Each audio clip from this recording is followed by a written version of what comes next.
Hello friends, good morning. Super Kanmani സീരിയലിന്റെ ഇന്നത്തെ എപ്പിസോഡിന്റെ റിവ്യൂലേക്ക് എല്ലാവർക്കും സ്വാഗതം. അങ്ങനെ കൃഷ്ണനോട് പറയാതെ ഓഫീസിൽ നിന്ന് ഇറങ്ങിയ കൺമണിയോട് ഒരാൾ വന്നിട്ട് പറയുന്നുണ്ട്, കൺമണി ചെയ്ത ഒട്ടും ശരിയായില്ല. ഇന്ന് ഓഫീസിൽ കൃഷ് സാറിനോടൊന്നും പറയാതെ പോയി അല്ലേ? അത് സാറിന് വല്ലാതെ വിഷമമായി. അല്ല, കൺമണിക്ക് സാറിന് ഇഷ്ടമല്ലേ? ഇതെല്ലാം കേട്ടിട്ട് കൺമണി അയാളോട് ആരാണെന്ന് ചോദിക്കുന്നുണ്ട്. ഞാൻ ആരെങ്കിലും ആവട്ടെ എന്ന് പറഞ്ഞിട്ട് അയാൾ പോവുകയും ചെയ്യുന്നു. കൺമണിയാണെങ്കിൽ ഇതൊക്കെ എങ്ങനെ മറ്റുള്ളവർ അറിഞ്ഞു എന്നുള്ള ഒരു സംശയത്തിൽ ഇങ്ങനെ നടക്കുകയാണ്. അപ്പോഴാണ് വേറെ രണ്ട് സ്ത്രീകളും ഇത് തന്നെ പറഞ്ഞുകൊണ്ട് കൺമണിയുടെ അടുത്തേക്ക് ചെല്ലുന്നത്. കൺമണി ചെയ്ത് ഒട്ടും ശരിയായില്ല, കൃഷ് സാറിനോട് പറയാതെ ഇറങ്ങിയത് മോശമായി പോയി എന്ന്. കൺമണിക്ക് മനസ്സിലാവുന്നുണ്ട് ഈ വേലത്തരങ്ങളെല്ലാം കൃഷിന്റെ പരിപാടിയാണെന്ന്. കൃഷ് സാർ ഇവിടെ എവിടെയെങ്കിലും ഉണ്ടാവുന്നുള്ള രീതിയിൽ ചുറ്റും ഒന്ന് നോക്കുകയാണ്. അപ്പതാ ചിന്തിച്ചതുപോലെ തന്നെ കൃഷി നേരെ തന്നെ കാറെല്ലാം നിർത്തിയിട്ട് ഫോണിൽ ആരോടോ സംസാരിച്ചുകൊണ്ട് നിൽക്കുന്നതാണ് കാണുന്നത്. കൺമണി കൃഷ് സാർ എന്ന് വിളിച്ചുകൊണ്ട് അങ്ങോട്ട് വരുമ്പോഴേക്കും കൃഷ് പിന്നെയും കൺമണിയെ കളിപ്പിക്കുകയാണ്. ആരാ, എന്താ എന്നൊക്കെ ചോദിക്കുകയാണ്. ഫോണിൽ സംസാരിച്ചുകൊണ്ടിരിക്കുന്ന ആളിനോട് ഇത് തന്നെ പറയാണ്. എന്റെ അടുത്തേക്ക് ഇതേ ഒരു പെൺകുട്ടി വന്നു, പക്ഷെ ആളാരാണെന്ന് എനിക്ക് മനസ്സിലാവുന്നില്ല. എന്നിട്ട് പിന്നെ വിളിക്കാന്നൊക്കെ പറഞ്ഞ് കട്ട് ചെയ്യും. കൺമണിക്ക് പിടി കിട്ടുന്നില്ല കൃഷ് എന്തുകൊണ്ടാണ് ഇങ്ങനെയൊക്കെ പെരുമാറുന്നതെന്ന്. കൃഷ് സാറ് തന്നെ അല്ലേ എന്ന് ചോദിക്കുന്നുണ്ട്. അതെ, കൃഷ് സാറ് തന്നെയാ. അല്ല, കുട്ടിയാരാ, എന്താ കാര്യം? കൺമണി ഒന്നും പറയാനാവാതെ ആകെ പകച്ചു നിൽക്കുകയാണ്. ഇപ്പൊ കൃഷി വീണ്ടും ചോദിക്കുകയാണ്, എന്താ കാര്യം? തീരെ സമയമില്ല, കാര്യം എന്താണെന്ന് വെച്ചാൽ അത് പറ. സാറിന് എന്നെ അറിയില്ലെന്ന് കൺമണി ചോദിക്കുമ്പോൾ, ഇല്ലെന്നേ, എനിക്ക് ഒരു പരിചയവുമില്ല. കൺമണി അപ്പൊ തിരിച്ചു പറയുന്നുണ്ട്, എനിക്ക് മനസ്സിലാവുന്നുണ്ട് സാർ എന്നെ പറ്റിക്കുകയാണല്ലേ. ഓഫീസിൽ വെച്ച് ഞാൻ സംസാരിക്കാത്തതിന്റെ ദേഷ്യം കാണിക്കുകയല്ലേ. കൃഷി പിന്നെയും തനിക്ക് കൺമണിയെ അറിയില്ല എന്നുള്ള രീതിയിൽ തന്നെ സംസാരിക്കുകയാണ്, ദേഷ്യപ്പെടുകയാണ്. ഇതൊക്കെ കണ്ട് കൺമണിക്ക് പിന്നെ ദേഷ്യമാവുന്നുണ്ട്.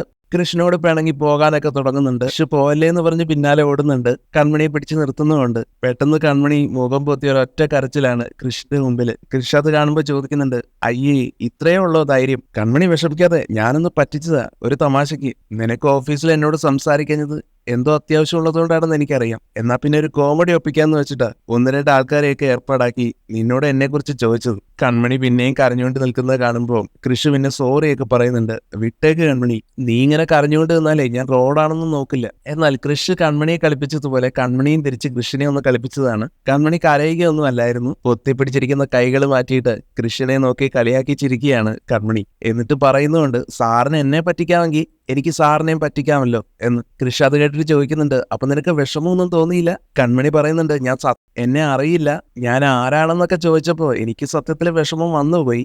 പക്ഷെ സാറ് സോറി പറയുകയും തമാശ പറയുകയൊക്കെ ചെയ്തപ്പോൾ ഞാനും ഒന്ന് അഭിനയിക്കാമെന്ന് തന്നെ വിചാരിച്ചു. സോറി സാർ, എന്നോട് ക്ഷമിക്കണം. ഓഫീസിൽ ഞാൻ ആകെ ഡള്ളായിരുന്നു.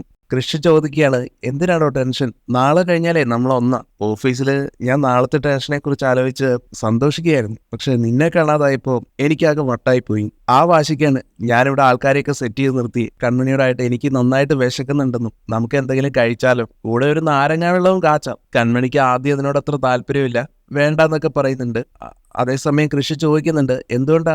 ആരെങ്കിലും കാണുമെന്നോർത്ത് ഭയന്നിട്ടാണോ? എന്നാലേ ആരെങ്കിലും 10 പേര് കാണണമെന്നാണ് എന്റെ ആഗ്രഹം. ഇങ്ങനെ ഒളിച്ചും വീട്ടുകാരുടെ കണ്ണു വെടിച്ചുമുള്ള ഈ ത്രില്ലേ നമുക്ക് ഇന്നും കൂടെ കിട്ടുകയുള്ളൂ. നാളെ തൊട്ടേ ഏകദേശം ലൈസൻസ് ആകും. അപ്പൊ കൺമണി ചോദിക്കുന്നുണ്ട്, എന്ന് വെച്ചാ നാളത്തോടെ ഈ രസമെല്ലാം പോകുമെന്നാണോ? അങ്ങനെയല്ല, കാമുകനും കാമുകിയുമായിട്ടുള്ള അവസാന ദിവസമാണ് ഇത്. അതൊന്നും മുതലാക്കണ്ടേ? അതുകൊണ്ട് നീ വാ കൺമണി, ഒരു കോഫി ഷോപ്പിലോ റെസ്റ്റോറന്റിലോ നമുക്ക് ഒരുമിച്ചിരുന്ന് പോയി ഭക്ഷണം കഴിക്കാം. അങ്ങനെ പറഞ്ഞ് വിളിക്കുകയാണ് കൃഷി കൺമണിയെ. അപ്പോഴും കൺമണി വലിയ താല്പര്യപ്പെടാതെ നിൽക്കുന്നതും കൃഷി നിർബന്ധിച്ച് കൂട്ടിക്കൊണ്ട് പോവുകയാണ്. റെസ്റ്റോറന്റിൽ ഇരിക്കുമ്പോഴും കൺമണി മനസ്സിൽ ആലോചിക്കുന്നത്, മാനസികം വരണോ അന്യത്തും കൂടി ചേർന്ന് പ്ലാൻ ഉണ്ടാക്കുന്നുണ്ടല്ലോ, അത് കൃഷ്ണനോട് തുറന്നു പറയണോ വേണ്ടയോ എന്നതിനെ പറ്റിയൊക്കെയാണ്. അവസാനം തുറന്നു പറയണ്ട എന്നുള്ള തീരുമാനത്തിൽ തന്നെ എത്തിച്ചേരുന്നു. അപ്പോഴേക്കും കൃഷ് ലൈം ജ്യൂസും കട്ട്ലറ്റുമായിട്ടൊക്കെ എത്തുന്നുണ്ട്. കൺമണിയുടെ മുഖത്ത് വലിയ സന്തോഷമൊന്നും കാണാത്തപ്പോ, ഇനിയിപ്പോ ഞാൻ നേരത്തെ പറ്റിച്ചത് ആലോചിച്ചിട്ടാണ്, അതൊക്കെ ഒരു തമാശയായിട്ട് കണ്ടാൽ മതിയെന്ന് വിട്ടേക്കാനും പറഞ്ഞ് കൺമണിയെ സന്തോഷിപ്പിക്കാൻ ശ്രമിക്കുന്നുണ്ട് കൃഷ്. ഇനിയും ടെൻഷനോടെ ഇരുന്നാൽ കൃഷിന് അത് ഡൗട്ട് ആവുമെന്ന് മനസ്സിലാക്കുന്ന കൺമണിയാണെങ്കിൽ കൃഷിനോട് ആ കാര്യത്തിനെ പറ്റി തുറന്നു പറയാമെന്ന് തന്നെ ചിന്തിക്കുകയാണ്. തുടർന്ന് കൺമണി കൃഷിനോട് ചോദിക്കുകയാണ്, ഞായറാഴ്ചത്തെ ഫംഗ്ഷൻ എല്ലാവരും അറിഞ്ഞു കാണുമല്ലോ, മാനസയും വരുണും അനിരുദ്ധും അവരും ഇതിനെപ്പറ്റി അറിഞ്ഞു കാണും. എന്നാൽ അവരെ പറ്റി എടുത്തിടുന്നതും കൃഷി കൺമണിയോട് വായടക്കാൻ പറയുകയാണ്. നാളെ നടക്കാൻ പോകുന്ന ഏറ്റവും സന്തോഷകരമായ ഒരു കാര്യമാണ്. അതിന്റെ ഇടയിലെ ഇമാതിരി നെഗറ്റീവുകളുടെ പേര് പറയുന്നത് പോലും എനിക്ക് താല്പര്യമില്ല. നാളെ ഇനി അവർ പ്രശ്നം ഉണ്ടാക്കാൻ വരുമെന്നാണ് പറയുന്നതെങ്കിൽ അതൊക്കെ അപ്പോഴത്തെ കാര്യം. വെറുതെ മനസ്സ് മൂടൗട്ടാക്കാതെ നല്ല കാര്യങ്ങൾ പറ. ആ മാനസയും ടീമിനെയും അവരുടെ പാട്ടിനെ വിട്ടേക്ക്. അതോടെ കൺമണി പിന്നെ ചിന്തിക്കുകയാണ്, കൃഷ് സാറിനോട് നടന്ന കാര്യങ്ങളൊന്നും ഇനി പറയണ്ടെന്ന്, എല്ലാം താൻ തന്നെ നോക്കിക്കോളാം, അത് മതിയെന്ന്. കൺമണി പിന്നെയും ഓരോന്ന് ആലോചിച്ചിരിക്കുന്നത് കണ്ടിട്ട് പഴയ ഓർമ്മകളൊക്കെ അയവറത്തുകൊണ്ട് കൃഷി പറയുകയാണ്. തുടർന്ന്, കൺമണി, ഈ വിധി എന്ന് പറയുന്നത് ഒരു സംഭവമൊക്കെ തന്നെ തന്നെയാ. പണ്ട് കീരിയും പാമ്പുമായിരുന്ന നമ്മളല്ലേ ഞായറാഴ്ചത്തെ ഫംഗ്ഷൻ സ്വപ്നം കണ്ട് തൊട്ടടുത്തിരുന്ന് നാരങ്ങാവെള്ളം കുടിക്കുന്നത്. ഇത് കേട്ട് കൺമണി ഒന്ന് ചിരിക്കുന്നുണ്ട്. എന്നെ പോലീസ് സ്റ്റേഷനിൽ കയറ്റിക്കൊണ്ടായിരുന്നു തുടക്കം. ഓർമ്മയുണ്ടോ കൺമണിക്കത്? ആദ്യമായി കണ്ട ദിവസം തന്നെ നീ എന്നെ പോലീസ് സ്റ്റേഷനിൽ കയറ്റി. എന്നാലും നീ എങ്ങനെ എന്റെ കാറിൽ കയറി? അതിനെപ്പറ്റിയാണ് ഞാൻ ആലോചിക്കുന്നതെന്ന് കൃഷി പറഞ്ഞപ്പോൾ കൺമണി ആ സംഭവങ്ങളൊക്കെ ഓർത്തു പോവുകയാണ്. എന്നിട്ട് കൃഷ്ണനോടായിട്ട് പറയാണ്, സാറ് മോശമല്ലല്ലോ, കണ്ണിൽ ചോര ഇല്ലാതെയല്ലേ ഓഫീസിൽ വെച്ച് അന്നോട് പെരുമാറിയത്. കൃഷ്ണ അപ്പൊ അതൊക്കെ ഒന്ന് ഓർത്തിട്ട് അന്ന് നടന്നതെല്ലാം ഇപ്പൊ ഒരു തമാശ എന്നുള്ളൊരു ഫീലോട് കൂടി ചിരിക്കുന്നുണ്ട്. എന്നിട്ട് കൃഷി കൺമണിയോട് പറയാണ്, നീ ആദ്യമായിട്ട് എന്റെ മനസ്സിൽ കയറിയത് എന്താണെന്ന് അറിയൂ? അന്ന് മാനസിക സമ്മാനമായി കിട്ടിയ ഡിസൈൻ നീയാണ് വരച്ചതെങ്കിലും നീയല്ല വരച്ചതെന്ന് പറഞ്ഞ് സ്റ്റേജിൽ നിന്ന് പ്രസംഗിച്ചില്ലേ? ആ കാര്യങ്ങളെ കുറിച്ചെല്ലാം കൺമണി അപ്പൊ ഓർക്കുന്നുണ്ട്. ശേഷം കൃഷി കൺമണിയോട് ചോദിക്കുന്നുണ്ട്, ഞാൻ എന്താണ് നിന്റെ മനസ്സിൽ കയറിയത്? അന്ന് അമ്പലത്തിൽ വെച്ച് താലി കിട്ടിയ ദിവസമാണ്. അല്ലെന്നും കഴിഞ്ഞ ജന്മത്തിലെ സാർ എന്റെ മനസ്സിലുള്ളത് പോലെയാണ് എനിക്ക് എപ്പോഴും തോന്നിയിട്ടുള്ളതെന്നും കൺമണി പറയുന്നത് കേട്ടിട്ട് കഴിഞ്ഞ ജന്മത്തില് ഞാൻ കൺമണിയുടെ മനസ്സിൽ കയറി, ഈ ജന്മമായപ്പോ കൺമണി എന്റെ തലയിലുമായി. അങ്ങനെ സ്വയം കോമഡി അടിച്ച് ചിരിക്കുന്നുണ്ട് കൃഷ്. എന്നാൽ അത് കേട്ടിട്ട് കൺമണിക്ക് തീരെ ഇഷ്ടപ്പെട്ടില്ല. ചൂടാവുന്നുണ്ട് കൃഷ്ണനോട്. എന്താ പറഞ്ഞത്? ഞാൻ തലയിൽ കയറിയെന്നു? ദുഷ്ടാന്നൊക്കെ പറഞ്ഞ് ഒരു തല്ല് കൊടുക്കുന്നുണ്ട്. അപ്പോഴാണ് ലെമൺ ജ്യൂസ് കുടിച്ചുകൊണ്ടിരിക്കുന്ന കൃഷിന് പെട്ടെന്നൊരു ചുമയൊക്കെ വരുന്നത്. താൻ അടിച്ചതുകൊണ്ടാണ് ഇങ്ങനെ വന്നതെന്ന് ആലോചിക്കുമ്പോൾ കൺമണിക്ക് ടെൻഷനും പരിഭ്രമവും ഒക്കെ ആവുന്നു. കൃഷ്ണനോട് സോറി പറയുന്നുണ്ട്.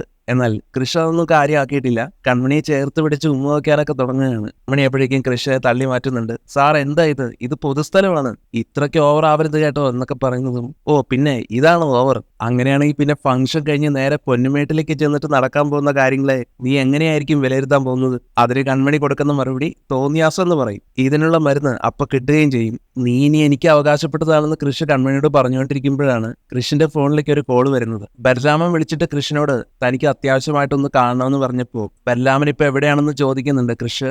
ലൊക്കേഷൻ എല്ലാം ബലരാമൻ പറഞ്ഞു കൊടുത്തതിനെ തുടർന്ന് ഞാനിപ്പോ തന്നെ എത്താന്ന് പറഞ്ഞ് കൃഷി നേരെ ബലരാമന്റെ അടുത്തേക്ക് പുറപ്പെടുകയാണ്. കൺമണിയും തനിക്കൊപ്പം വിളിക്കുന്നുണ്ടെങ്കിലും കൺമണി പറയും, ഞാൻ വരുന്നില്ല, എനിക്ക് ദക്ഷമേടത്തിനെ ഒന്ന് കാണണം. എന്തിനാണ് ദക്ഷമേടത്തിനെ കാണുന്നതെന്നുള്ള കൃഷിന്റെ ചോദ്യത്തിൽ വെറുതെ ഒന്ന് കാണാനെന്നാണ് കൺമണി പറയുന്നത്. അപ്പൊ പിന്നെ ശരി, ഞാൻ ഏട്ടനെ കണ്ടിട്ട് വരാമെന്ന് പറഞ്ഞ് കൃഷി വൈകാതെ പോവുകയും ചെയ്യുന്നു. ഇവിടെ അനിരുദ്ധ അത്യാവശ്യമായിട്ട് വരുണിനെ കാണണമെന്ന് പറഞ്ഞതിനെ തുടർന്ന് വരുൺ ഒരു സ്ഥലത്ത് അനിരുദ്ധിനെ വെയിറ്റ് ചെയ്തുകൊണ്ട് നിൽക്കുകയാണ്. അനിരുദ്ധ് വരുമ്പോ വരുൺ ചോദിക്കുന്നുണ്ട്, എന്താ അനിരുദ്ധ അത്യാവശ്യമായിട്ട് കാണണമെന്ന് പറഞ്ഞത്? അത് പിന്നെ വരുണെ, ഞാൻ പറയുന്നത് നീ പോസിറ്റീവായിട്ട് എടുക്കണം. അത് പിന്നെ ഈ ലഹരി മരുന്ന് വെച്ചിട്ടുള്ള കളി അത് കൈവിട്ട കളിയായി പോവില്ലേ എന്നൊരു പേടി. മാത്രമല്ല ഞാനൊരു സ്വപ്നവും കണ്ടു, ACP എന്നെ അറസ്റ്റ് ചെയ്യുന്നത്. അനിരുദ്ധിന്റെ ഈ പേടിയെല്ലാം കണ്ടിട്ട് വരുൺ അനിരുദ്ധിനെ ധൈര്യശാലിയാക്കാനൊക്കെ ഓരോന്ന് പറഞ്ഞ് ശ്രമിക്കുന്നുണ്ട്. എന്റെ പൊന്ന അനിരുദ്ധെ, സ്വപ്നം കണ്ടതൊക്കെ നടക്കുമായിരുന്നെങ്കിലേ ഞാനിന്ന് കൺമണിയുടെ ഭർത്താവാ. ഞങ്ങളുടെ കൊച്ചിന്റെ നൂലുകെട്ട് ഇന്നലെ കഴിഞ്ഞു. അമ്മാതിരി സ്വപ്നങ്ങളാ ഞാനിപ്പോ കണ്ടുകൊണ്ടിരിക്കുന്നത്. എന്നിട്ട് എന്തെങ്കിലും നടന്നിട്ടുണ്ടോ? അതുകൊണ്ട് താനിങ്ങനെ വെറുതെ പേടിച്ചു വരച്ചിരുന്ന എല്ലാം കുളമാകും.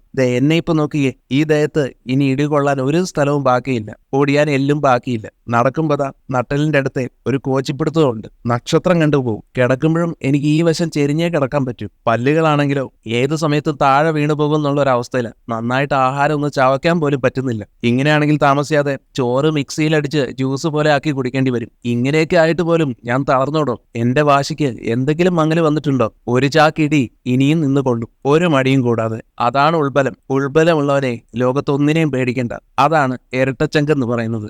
കാര്യങ്ങളൊക്കെ ഇപ്പൊ ഇത്രത്തോളം ആയല്ലോ. അതുകൊണ്ട് ഇനി ഒഴിഞ്ഞു മാറാനൊന്നും നോക്കണ്ട, കൂടെ തന്നെ വേണം. അവസാന നിമിഷം എന്തെങ്കിലും പറഞ്ഞ് മാറാനാണ് തീരുമാനമെങ്കിൽ അത് നടക്കാൻ പോകുന്നില്ല. അഞ്ചത്തെ താൻ പോലീസാണെങ്കിലേ ഞാനേ കള്ളന് കഞ്ഞി വെച്ചവനാ. ഞാൻ തനിക്ക് കാശ് തന്നിട്ടുണ്ടെങ്കിൽ തന്ന കാശിന് പണിയെടുപ്പിക്കാനും എനിക്കറിയാം. എന്നാൽ വരുണിന്റെ ആ വാക്കുകൾ അനിരുദ്ധിന് ദേഷ്യം ഉണ്ടാക്കുന്നുണ്ട്.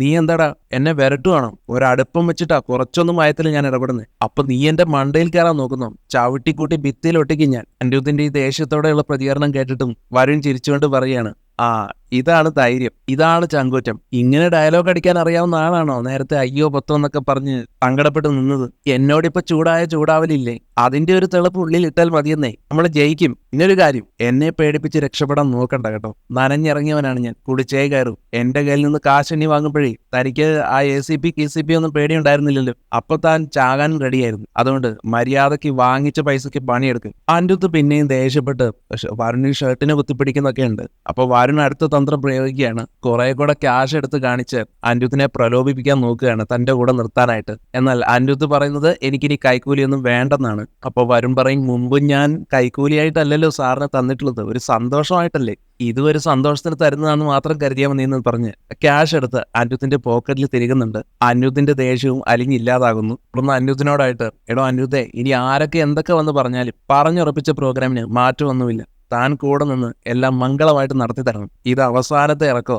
ഇവിടെ നിന്ന് ഇറങ്ങുന്നത് കൺമണിയും കൊണ്ടായിരിക്കണം. കൺമണിയില്ലാതെ എനിക്കൊരു ജീവിതമില്ല. പ്ലാൻ ചെയ്തതുപോലെ തന്നെ നടക്കും. മാനസ് കൃഷിന്റെ പോക്കറ്റിൽ മയക്കുമരുന്ന് വയ്ക്കും. ഞാൻ തനിക്ക് സൂചനയും നൽകും. താൻ വന്ന് കൃഷിനെ അറസ്റ്റ് ചെയ്യും. ഇനിയിപ്പോ നാളെ ആ പ്ലാൻ വിജയിച്ചില്ലെങ്കിൽ ഞാൻ ആത്മഹത്യ ചെയ്യും. പക്ഷേ അത് തന്നെ കൊന്നിട്ടായിരിക്കും. എന്ന് വെച്ചാൽ താൻ കൂടെ നിന്നേ പറ്റൂന്ന്. ഇതൊക്കെ കേട്ട ആകെ പെട്ടല്ലോ എന്നാണ് അനിരുദ്ധ് മനസ്സിൽ വിചാരിക്കുന്നത്. അത് മനസ്സിലാക്കിയെന്നോണം വരുൺ പറയുന്നുണ്ട്, താനും പെട്ടു ഞാനും പെട്ടു, അതുകൊണ്ട് താൻ കൃഷിനെ അറസ്റ്റ് ചെയ്യുമെന്ന് സ്വപ്നം കണ്ടുറങ്ങും. ഞാൻ എന്റെ കൺമണിയെ സ്വപ്നം കണ്ടുറങ്ങട്ടെ. എന്നിട്ട് അനിരുദ്ധിനെ പറഞ്ഞു വിട്ട് ആ സ്വപ്നവും കണ്ട് കുളിരി കോരി നിൽക്കുമ്പോഴാണ് സുലോചനമ്മായിയെ വഴിയിൽ വെച്ച് കാണുന്നത്. സുലോചനമ്മായിയെ കണ്ടതും അമ്മായിന്ന് ഉറക്കെ വിളിക്കുന്നുണ്ട് വരുൺ. എന്നിട്ട് അടുത്തേക്ക് ചെല്ലുന്നുണ്ട്. വരുണിന്റെ ഈ അമ്മായി വിളി കേട്ടിട്ട് സുലോചനയ്ക്ക് ദേഷ്യമാണ് തോന്നുന്നത്. ആരടാ നിന്റെ അമ്മായി എന്നൊക്കെ പറയുന്നുണ്ട്. അപ്പോൾ വരുൺ അമ്മായിയല്ല ചേച്ചി എന്നാക്കുമ്പോ ചേച്ചിയോ, ചേച്ചി എന്ന് വിളിച്ചതും സുലോചനയ്ക്ക് ഇഷ്ടപ്പെട്ടില്ല എന്ന് മനസ്സിലാക്കി അനിയത്തി. അമ്മായിയെ കണ്ട കൺമണിയുടെ അനിയത്തിയാണെന്നേ തോന്നുന്നു. സുലോചന അപ്പൊ തിരിച്ചു പറയുന്നുണ്ട്, ആണോ, നിന്നെ കണ്ടാലേ കൺമണിയുടെ അപ്പൂപ്പനായിട്ടേ തോന്നും, അതുകൊണ്ട് മാറടാ എന്റെ മുന്നിൽ നിന്ന്. വരുൺ പിന്നെയും അമ്മായിയെ സുഖിപ്പിക്കാനായിട്ട്, കൺമണിയുടെ അമ്മായി എന്ന് പറഞ്ഞാലേ എനിക്ക് അത്രയും ബഹുമാനമുള്ള ആളാ, അതുകൊണ്ട് അമ്മായി മുൻകൈ എടുത്ത് കൺമണി എനിക്ക് വിവാഹം കഴിപ്പിച്ചു തന്നാൽ ഒരു ഡബിൾ ധമാക്ക അടിക്കുന്ന പാക്കേജിനെ കുറിച്ച് നമുക്ക് ചർച്ച ചെയ്താലോ എന്നൊക്കെ പറഞ്ഞു വരുന്നതും, ഓ പിന്നെന്താ ചർച്ച ചെയ്യാമല്ലോ, ഇങ്ങനെയും പറഞ്ഞൊരു ഒറ്റയടി വരുണിന്റെ കാരണം നോക്കി കൊടുക്കുകയാണ് കേട്ടോ സുലോചനമ്മായി. ഇപ്പൊ തന്നത് സിംഗിൾ ധമാക്ക. വരുണിനെ കുരിച്ചു നിർത്തി പുറത്തിനിട്ട് 2 അടി കൂടെ കൊടുത്തതിന് ശേഷം ഇതാണ് ഡബിൾ ധമാക്ക എന്നും പറയുന്നു. അങ്ങനെ തന്റെ കൈത്തരിപ്പെല്ലാം തീർത്തതിന് ശേഷം സുലോചന വാണിംഗ് കൊടുക്കുന്നുണ്ട് വരുണിന്, ഇനി കൺമണി എന്നെങ്ങാനും പറഞ്ഞ് ശല്യം ചെയ്യാതെ വന്ന ഇതൊന്നുമല്ല ചവിട്ടിക്കുട്ടി നിന്നെ ഭിത്തിയിലൊട്ടിക്കുകയെന്ന്. പിന്നെ നാളത്തെ പ്രത്യേകത അറിയാലോ, നാളെ കൃഷും കൺമണിയും തമ്മിലുള്ള കല്യാണം അനൗൺസ് ചെയ്യുന്ന ദിവസമാണ്. വൈകാതെ അത് നടക്കുകയും ചെയ്യും.